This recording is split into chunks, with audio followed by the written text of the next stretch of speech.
permission to come aboard.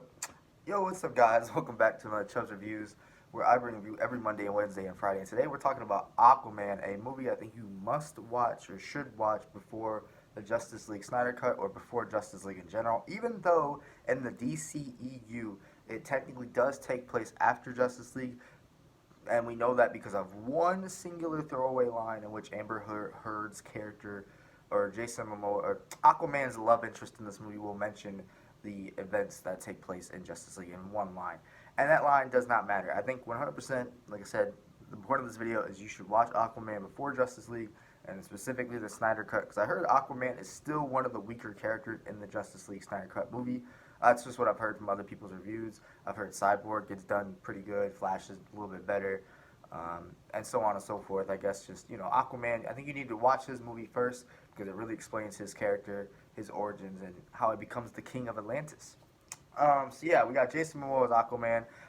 Explain to me, guys, how when I have a facial hair and long hair, I look like I'm homeless, but Jason Momoa, just looks like hot. Obviously he's gorgeous, whatever. And it's kind of interesting to me because watching some of the Justice League cartoons when I was younger and knowing who Aquaman is, Jason Momoa looks nothing like Aquaman. He's Aquaman's a kind of short haired. It can be long haired.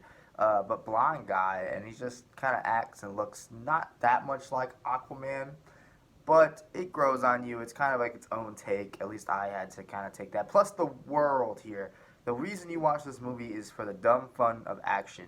It is action scene, action scene, action scene, pretty much like a lot and very often. It's pretty solid action scenes as well.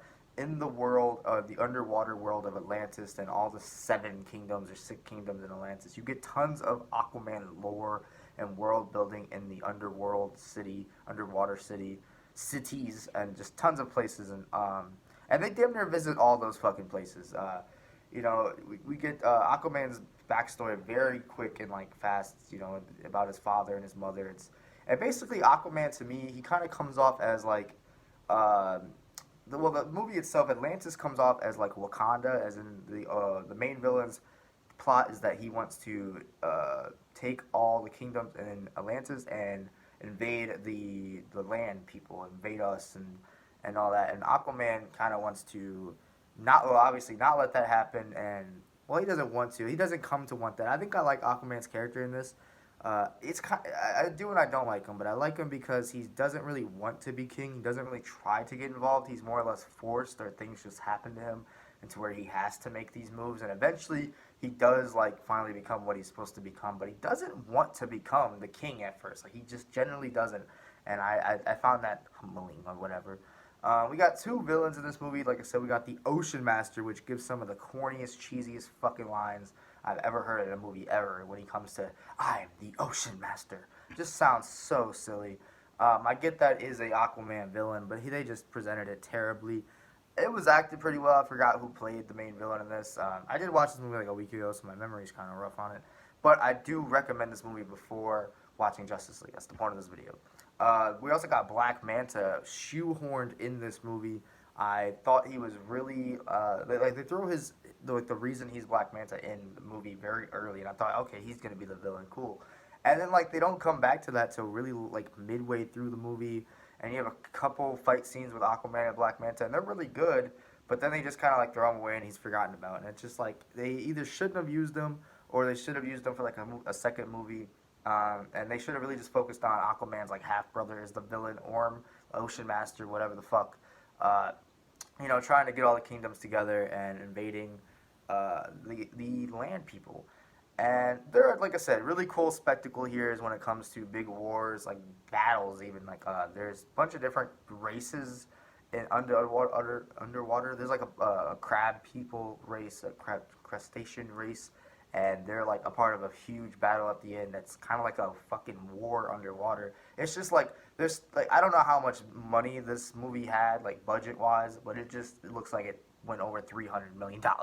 Just tons of spectacle, looks great, wide shots of action scenes and really good action scenes. But that being said, Jason Momoa, you like him in the movie, but it's hard to feel any emotion in this movie. It's hard to feel attached to anybody because it's just so like out there. It's hard to find anything kind of human to Aquaman, which kind of sucks to say. But I found like even Man of Steel, Superman, way more emotional than this movie. This movie's just not emotional in any way, and it tries to be.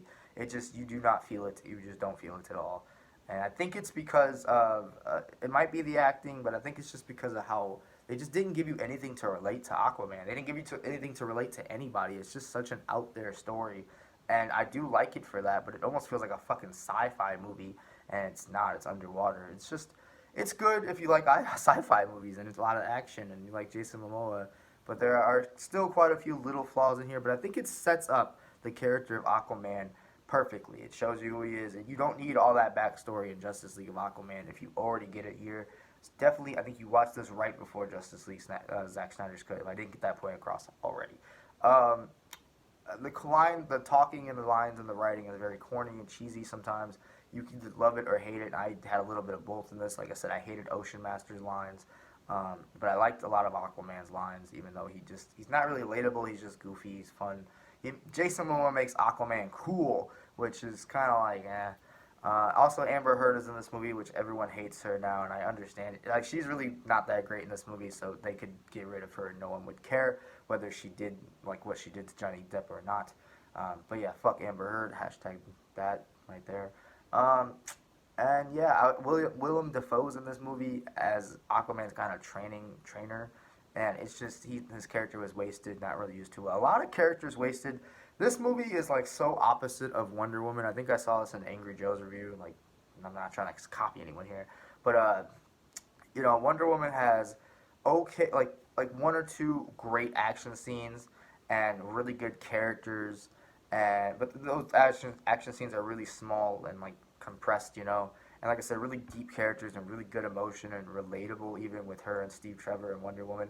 And then here you get like completely opposite of that. You get constant large spectacle battles that look phenomenal, but just not a lot of characters development, not a lot of characters you care about.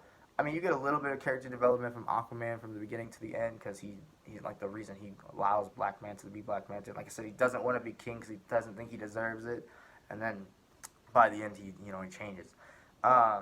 So I do like it's there, but you don't feel it, and like I said, it's just completely opposite of Wonder Woman, but still a fun and good movie. I actually would rewatch this movie, like probably one more time. I wouldn't rewatch it all the time, but not as good as Wonder Woman, not as good as Man of Steel to me, but probably better than every other DC movie so far.